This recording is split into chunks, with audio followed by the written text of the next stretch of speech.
Kaum muslimin wal muslimat sedang jamaah pengajian salat asar yang semoga dirahmati dan diberkati oleh Allah Subhanahu wa taala. Kita kembali melanjutkan untuk mengkaji buku yang berjudul Fiqhut Ta'ammul Baina Zawjain. Bagaimana pergaulan bermuamalah dalam rumah tangga yang dibingkai dari Al-Quran dan Sunnah Rasulullah. Pada pertemuan sebelumnya, kita telah menjelaskan tentang tugas pokok seorang suami adalah menyelamatkan istrinya dari neraka. Dan tidak ada cara untuk bisa menyelamatkan seorang dari neraka kecuali dengan mengajarkan ilmu agama. Kebutuhan seorang wanita terhadap ilmu agama bersama dengan kekurangannya itu melebihi kebutuhan ikan terhadap air. Tidak ada seorang wanita yang rusak akhlak, sifat, menjadi wanita-wanita yang durhaka kecuali sebabnya karena minimnya ilmu agama. Tidak ada cara memperbaiki seorang wanita dari berbagai macam kekurangan, kerusakan kecuali senantiasa diarahkan dan dibimbing dengan ilmu agama. Kita masuk pada bab berikutnya. Ma'rifatu khisalun nisa wa bayanu nuqsani aqlihinna wa dinihinna. Ini bab penting. Wajibnya seorang laki-laki ketika dia berumah tangga, ilmu yang wajib dia pelajari supaya dia berhasil dalam menjalani rumah tangganya adalah bab ini. Mengenal siapa itu wanita. Ini bab penting sekali. Rata-rata rumah tangga itu rusak dan tidak berhasil ketika seorang suami tidak mengenal siapa istrinya. Padahal Al-Quran dan Sunnah Rasulullah begitu detailnya memperinci siapa itu wanita. Maka itu suatu kegagalan dalam sebuah rumah tangga. Satu, ketika seorang suami itu menyamakan istrinya sama dengan dirinya. Itu kesalahan besar.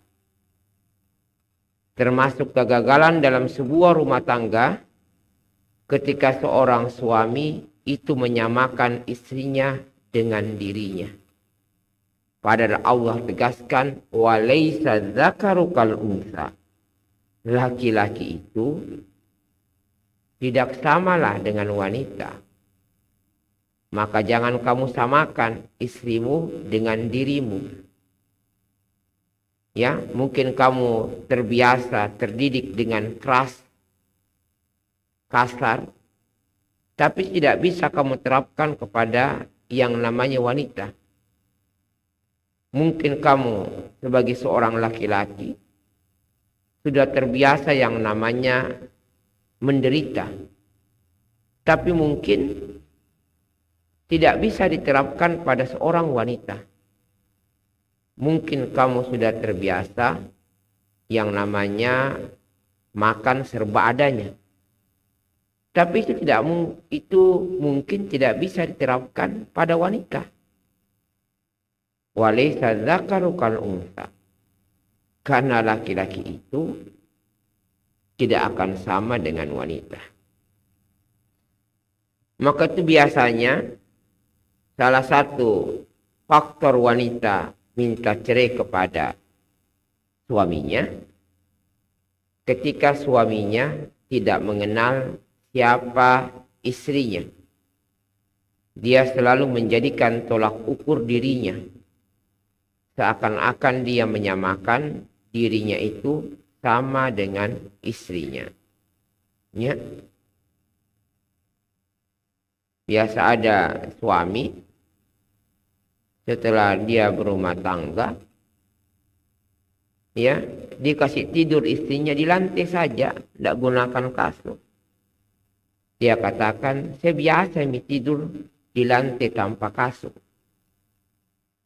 Dia terapkan pada dirinya, dan ini hal yang tidak bisa diterapkan pada seorang wanita. Maka itu bab ini sangat penting. Bab tentang wajibnya seorang laki-laki mengenal siapa itu wanita. Karena banyak seorang suami sudah puluhan tahun menikah, tapi dia tidak pernah mengenal siapa istrinya. Padahal Al-Quran dan Sunnah begitu detail, merinci, memperkenalkan siapa itu wanita. Wanita itu disebutkan oleh Rasulullah sallallahu alaihi wa ala alihi wasallam sebagai naqisatu aqlin wa dinin, makhluk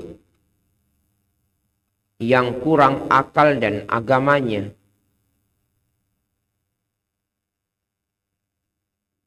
Wanita itu adalah makhluk yang kurang akalnya.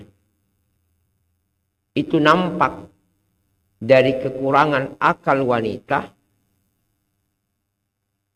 ketika suaminya melakukan sebuah kesalahan. Itu akan nampak sekali kurang akal seorang wanita ketika suaminya melakukan suatu kesalahan. Bagaimana Nabi menggambarkannya? Sepanjang masa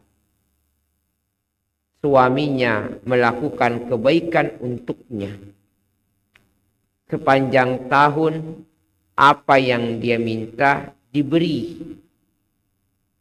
apa yang dia inginkan dipenuhi, disayang, dimanja, dicintai sepanjang tahun, sepanjang masa.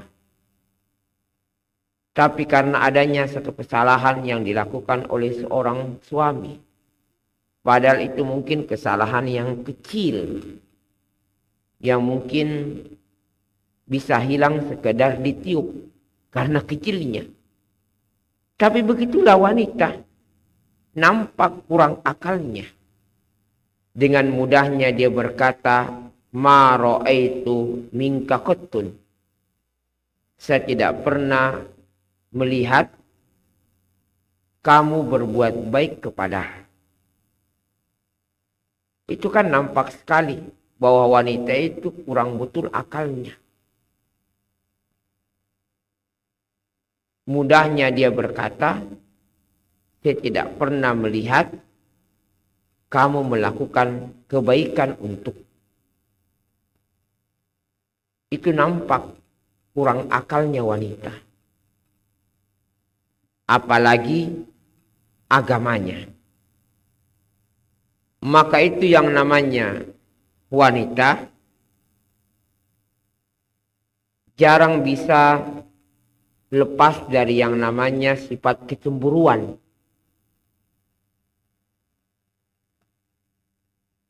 Seakan-akan kecemburuan itu adalah sebuah yang sudah menjadi tabiat dan karakter bagi wanita karena kurang akal dan kurang agamanya. Depresi, egois, sulit menahan amarah,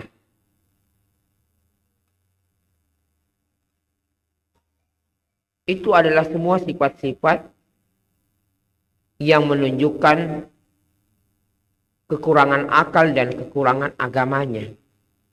Apalagi itu ada wanita istri itu yang koro-koroang, ya, koro-koroang, tidak ditahu apa biasa maunya, tidak ditahu apa yang dia mau inginkan, yang biasa menyebabkan rambut suaminya itu beruban sebelum masanya. Dan seorang suami harus bisa memberikan udzur dan memahami ketika dia mendapati istrinya itu dijangkiti penyakit koro-koroang. Karena itu adalah sebagai bagian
kalau dicuekin, ya, tidak dijadikan tawanan, dia semakin hancur dan parah. Maka itu kata Nabi, tulang yang rusuk, tulang bengkok itu ketika kamu tidak perbaiki, maka dia akan terus bengkok. Tolong, kata Nabi, kekurangan akal dan kekurangan agama seorang wanita, itu kamu harus jadikan tawanan. Apa nih tawanan kemarin? Diperhatikan.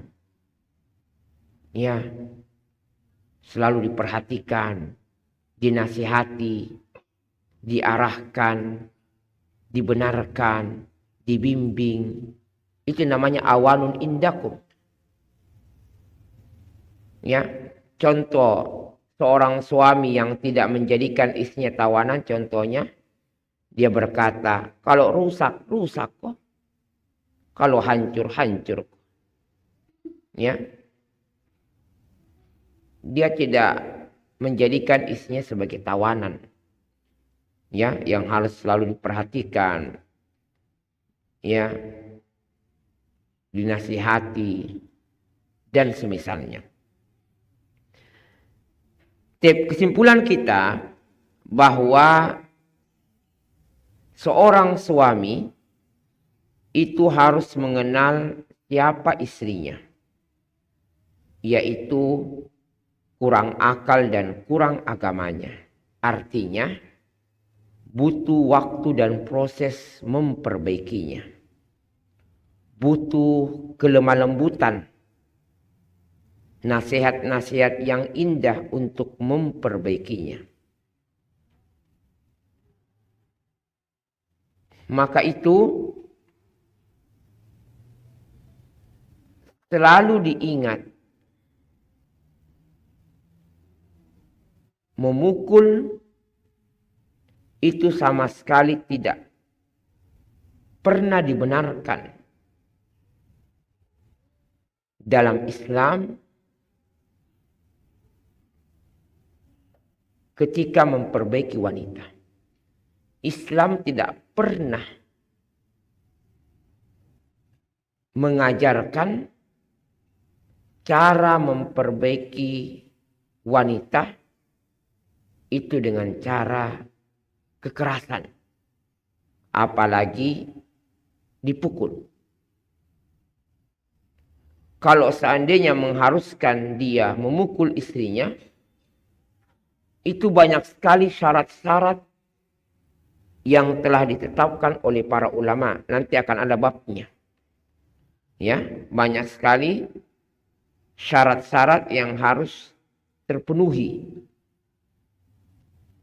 baru diizinkan dia memukul istrinya.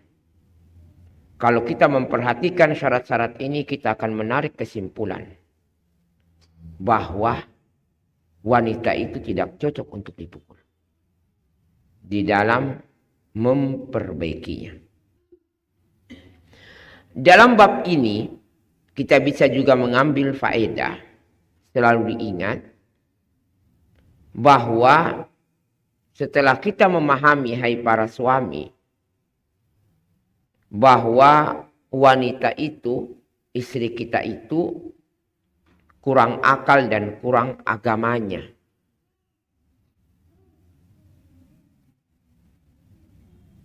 Itu bukan kehendaknya, tapi itu adalah kehendak pemilik alam semesta ini. Allah menciptakan wanita dengan karakter kurang akal dan kurang agamanya. Untuk apa? Satu, supaya seorang suami lebih banyak mendapatkan pahala yang melimpah dalam mendidik istrinya. Di balik kekurangan akal dan kekurangan agama, ya para suami, itu ada ladang pahala untuk selalu diingat. Di balik istri yang koro-koroang, jika engkau mampu bersabar, itu ada lahan pahala yang besar untuk.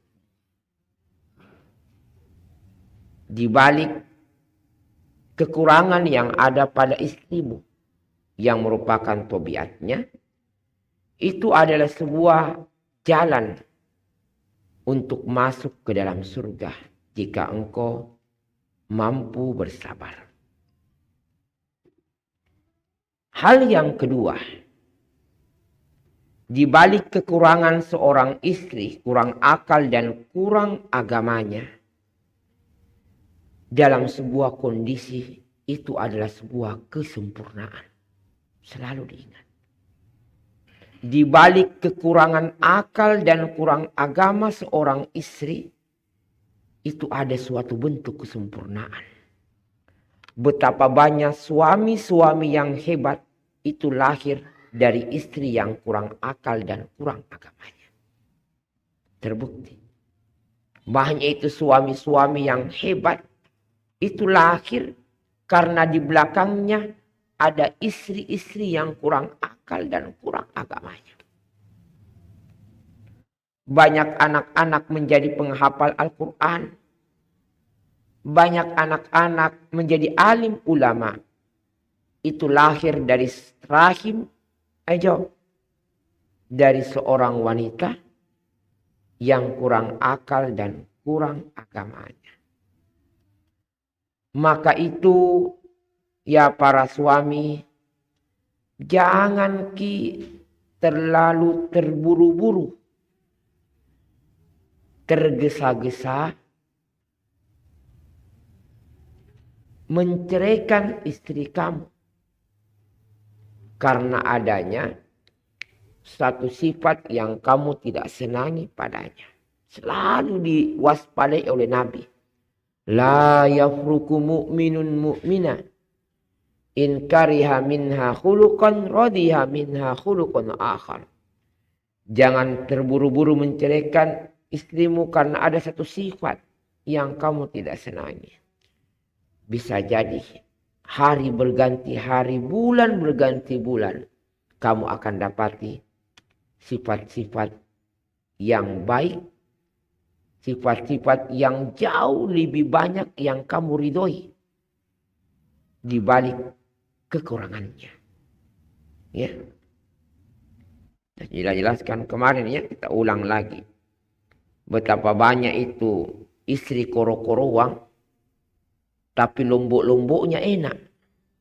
Masya Allah. Wih, ya ada begitu. Enak sekali kalau bikin lombok-lombok. Ya, kalau sayurnya ditumis enak sekali. Itu kan kelebihan. Ya, itu kan kelebihan yang Allah berikan kepadanya. Ya, di balik sifat borosnya, sifat menuntutnya, ada kelebihan yang Allah berikan kepadanya. Kalau dia bikin kopi, Masya Allah, enak sekali. Susah dicari tandingannya. Nah, itu yang dinamakan kelebihan. Ada kelebihan yang Allah berikan kepadanya. Yang menyebabkan kamu jangan terburu-buru. Ya, untuk menyikapi hal itu. Hendaknya kamu banyak-banyak mengambil pelajaran dari orang-orang yang gagal dalam rumah tangga. Ada orang-orang yang terburu-buru menceraikan istrinya karena malas. Ustaz, istriku ini malas. Ya, kerjanya tidur saja. Cerai. Dia menikah lagi dengan seorang wanita. Rupanya wanita yang dinikahi jauh lebih rusak dari istri yang telah diceraikan. Rupanya wanita yang dinikahi ini bukan hanya sekedar malas. Balalatommi lagi. Itu kan kekurangan namanya. Kehancuran dalam rumah tangganya. Jadi kan pelajaran. Ya. Ada hal-hal yang butuh diperhatikan. La yafruku mu'minu mu'mina. In kariha minha khuluqan radiya minha khuluqan akhar. Ya. Jadi ini pelajaran yang penting. ya yang bisa kita ambil bahwa di balik kekurangan akal dan kurang agama seorang wanita itu ada sebuah nikmat bagi suaminya jika dia mampu bersabar. Ya.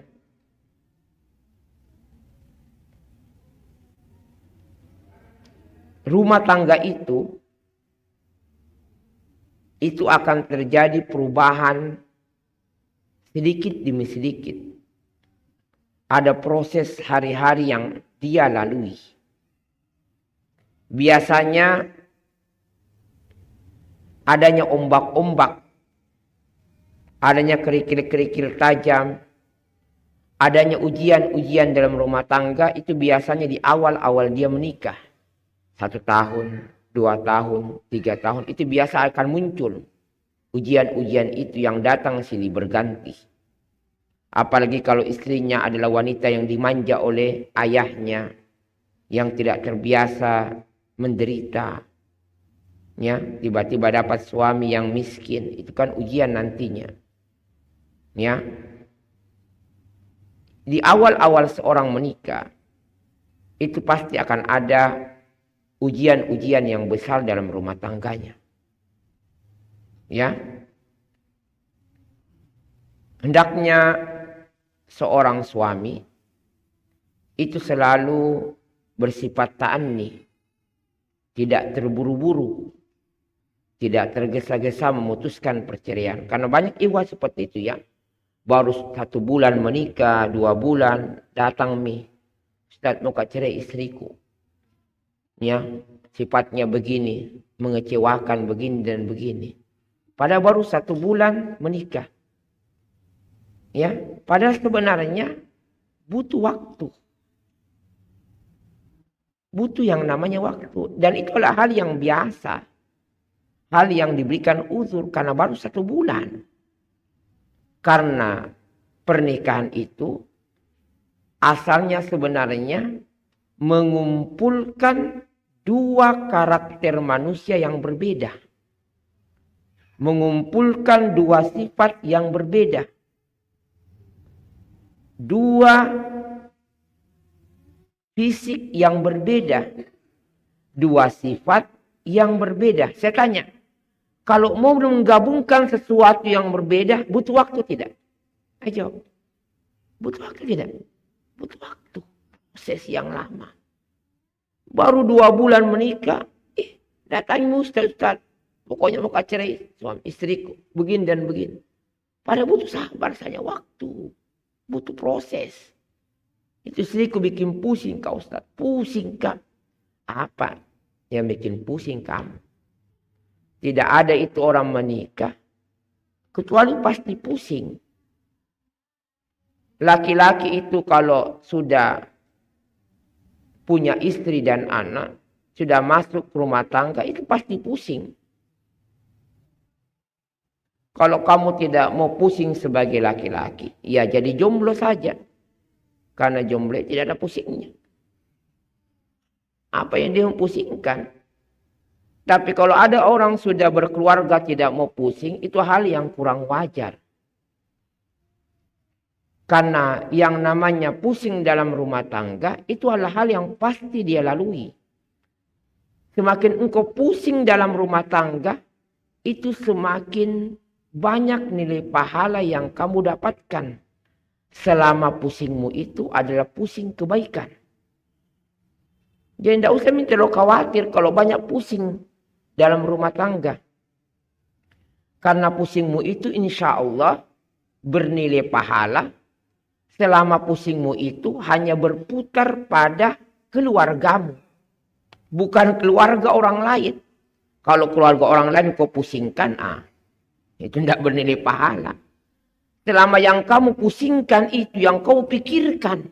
Pagi, siang, malam, itu yang kau pikirkan. Itu bernilai pahala. Sia-sia. Kau pikirkan apa yang dimakan nanti anak istriku nanti ini, besok. Itu kan bikin pusing.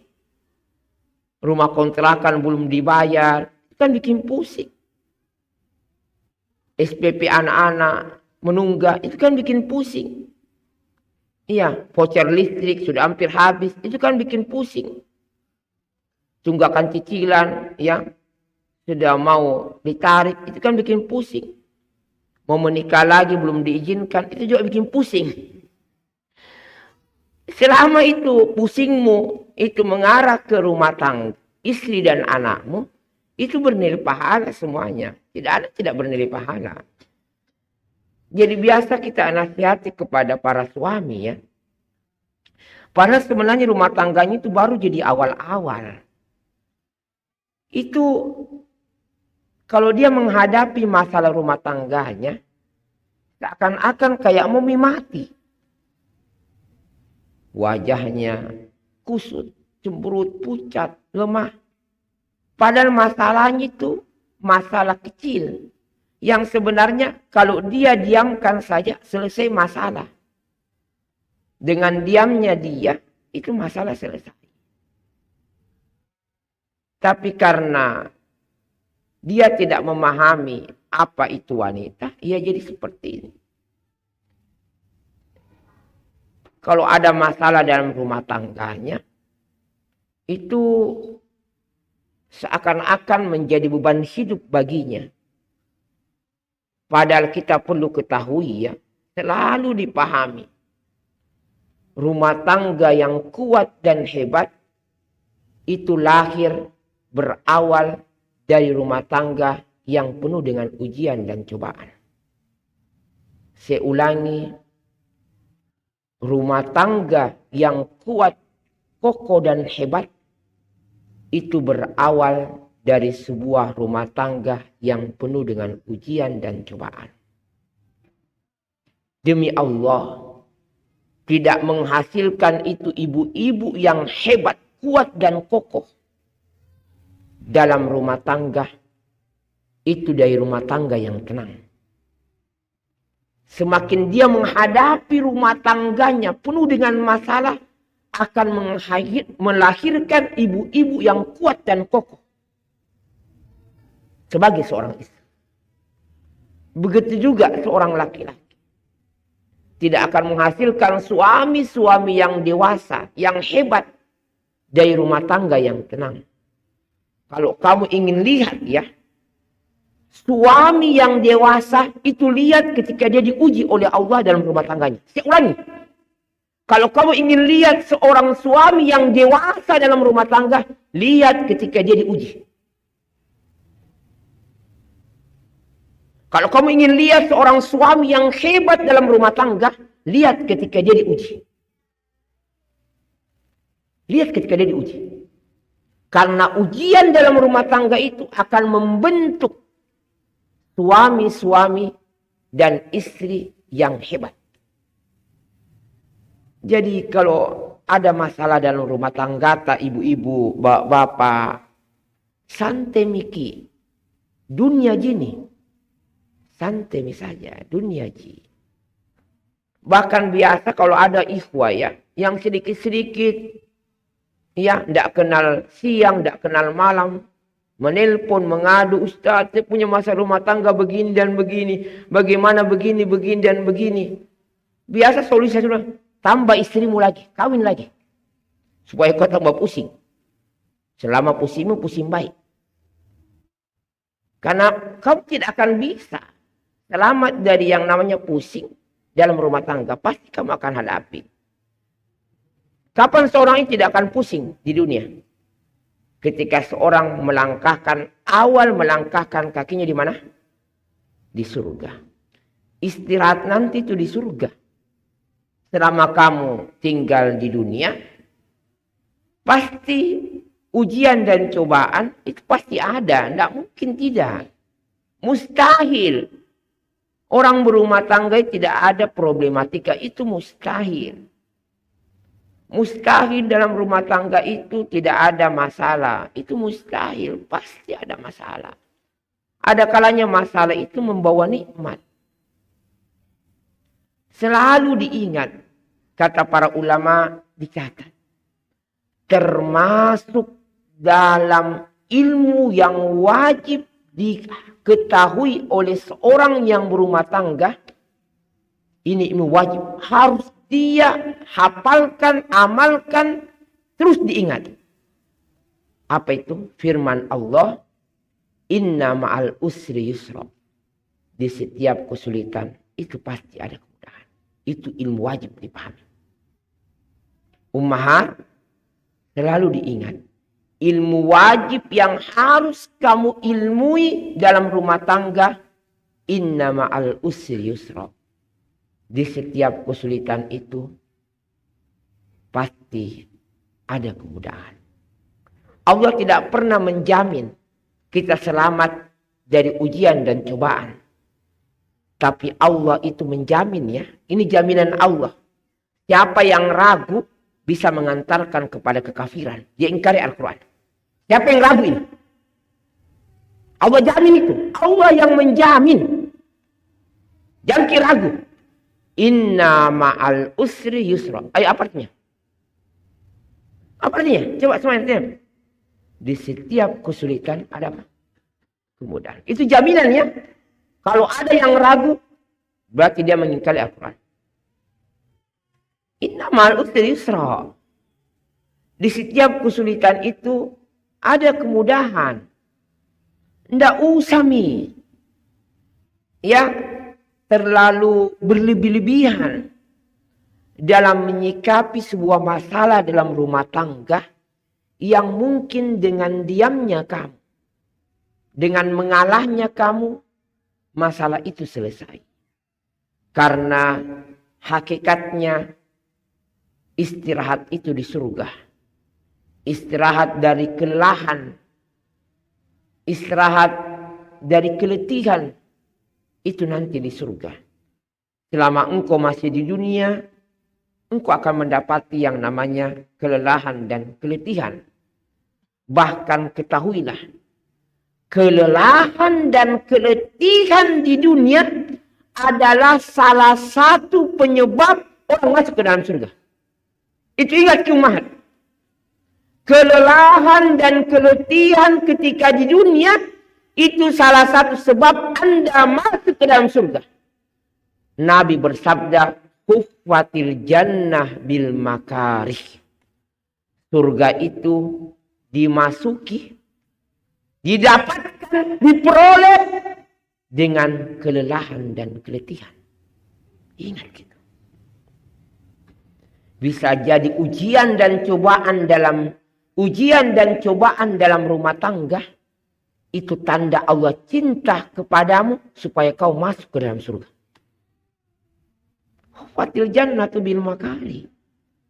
Surga itu didapatkan, surga itu diperoleh dengan hal-hal yang melelahkan dan meletihkan. Ya. Tidak usah terlalu berlebih-lebihan. Ya. Apalagi nanti akan ada babnya ya. Akan ada bab nanti tentang bentuk berlebih-lebihan dalam menyikapi masalah dalam rumah tangga. Ketika orang bermudah-mudahan menceritakan masalah rumah tangganya kepada khayalak rame. Kepada temannya, kepada orang tuanya, kepada kakaknya, kepada saudaranya. Bahkan ada ummahat itu terlalu berlebihan dalam menyikapi masalah rumah tangganya. Bayangkan penjual sayur dan penjual ikan itu dia lapor masalahnya. Dia ceritakan masalah rumah tangganya. Itu kurang cocok. Maka itu disebutkan para ulama dari sabda Nabi. Seorang wanita itu dikatakan belum menunaikan hak suami. Seorang wanita itu belum dikatakan menunaikan hak Allah sampai dia menunaikan hak suaminya. Termasuk dari hak suami yang wajib dia tunaikan, dia menjaga segala aib dan kekurangan yang ada pada suaminya ketika dia bersama-sama dalam rumah tangga. Itu hak ya.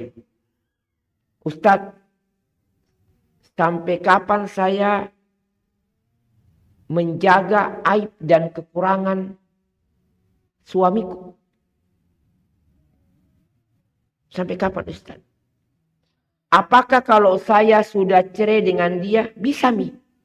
Saya ceritakan aib dan kekurangan suamiku? Jawabannya tidak boleh.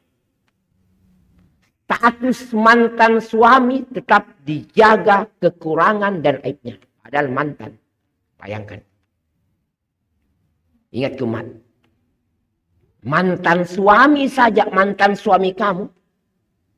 Itu aib dan kekurangannya itu tetap dijaga. Bisa jadi ya. Dia jelek ketika bersama kamu. Ketika dia menikah dengan wanita lain, dia mendapatkan hidayah, dia menjadi baik. Mau apa? Allah berikan hidayah. Aib itu. Ustaz, apakah bisa setelah suami saya meninggal, saya tidak menceritakan aib dan kekurangannya? Jawabannya tetap tidak bisa. Kata para ulama, ini menunjukkan begitu besarnya kedudukan seorang suami. Bayangkan. Ketika dia sudah jadi mantan suami. Sudah meninggal. Segala aib dan kekurangannya. Itu tetap dijaga. Karena tidak ada ya yang paling mengetahui aib dan kekurangan suami. Kecuali siapa? Istri. Ini akan ada babnya. Maka itu ibu-ibu jangki bermudah-mudahan. Kalau ada masalah rumah tangga, jangki bermudah-mudahan menceritakan masalah rumah tangga dengan orang lain. Ya, biasa itu ibu-ibu terlalu bermudah-mudahan menceritakan masalah rumah tangganya kepada ibu lain. Jangki. Bisa kamu ceritakan yang dengan syarat orang itu orang yang amanah dan bisa memberikan jalan keluar bagimu. Dia seorang ustazah. Seorang ustadz yang terpercaya, silahkan. Jangki bermudah-mudahan membuka aib rumah tanggamu. Ada ibu-ibu biasa begini. Dia sampaikan kepada temannya ya. Ini suamiku kikir. Suamiku seke. Ya. Suamiku itu begini. Tapi jangki bilang-bilang dengan orang lain. Nah. Ummu ini, dia cerita lagi dengan orang lain. Woi, suaminya itu ibu ini, kikir begini dan begini. Tapi jangan kau tahu bilang-bilang. Nah. Nanti lagi cerita apa lagi? Istrinya itu ibu ini, suaminya begini dan begini. Tapi tuh jangan kau bilang-bilang.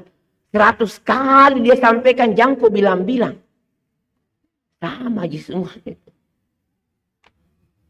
Jadi ummahat dijaga masalah rumah tangga.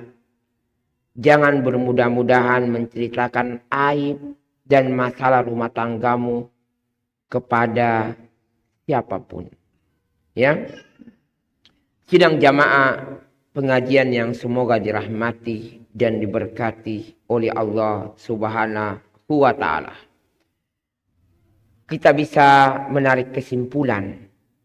Seorang suami yang berhasil adalah seorang suami yang mengenal siapa itu istrinya. Seorang suami yang berhasil adalah seorang suami yang dia mengenal karakter, tabiat, dan sifat istrinya dari apa yang telah dikitabkan dalam Al-Quran dan hadis Rasulullah. Yaitu makhluk yang kurang akal dan kurang agamanya. Ya, sampai sini ya. Saya ada pekerjaan sedikit ini ya, ada urusan. Tapi kalau ada pertanyaan silahkan. Kalian bisa berikan.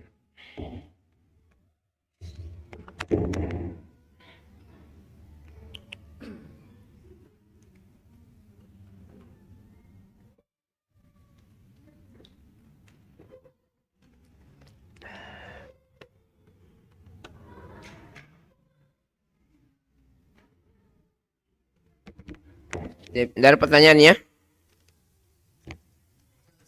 Iya, silakan.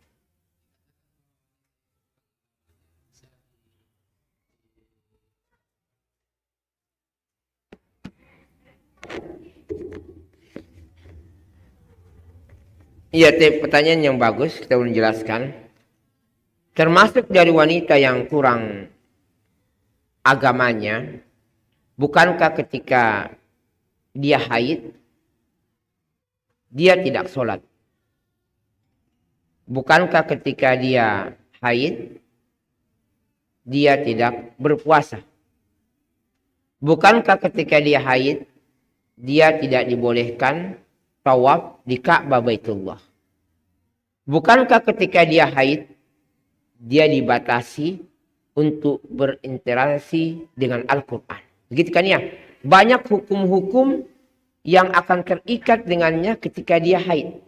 Itu salah satu makna kurangnya agamanya. Masih banyak lagi ya. Dia menjadi saksi, dilarang menjadi saksi, dia perbandingan saksi dan semisalnya. Wallahu a'lam.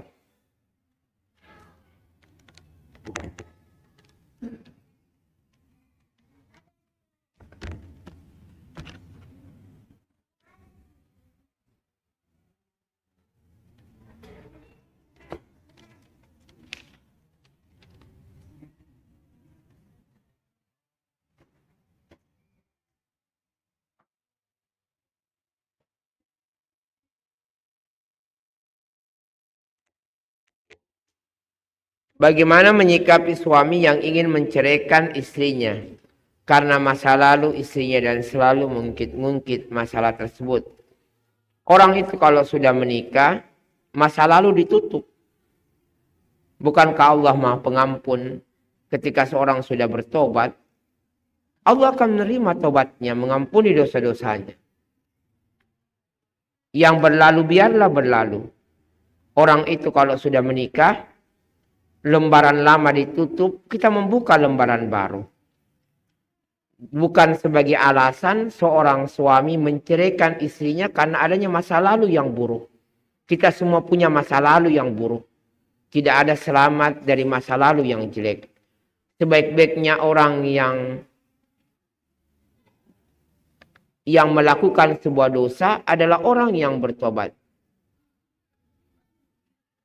Bagaimana menghadapi pasangan yang acuh terhadap urusan anak-anaknya, ya? Insya Allah nanti yang ini saya jawab minggu depan ya, agak panjang. Saya agak buru-buru ini. Afwan, barakallahu fiik. Subhanakallah bihamdika.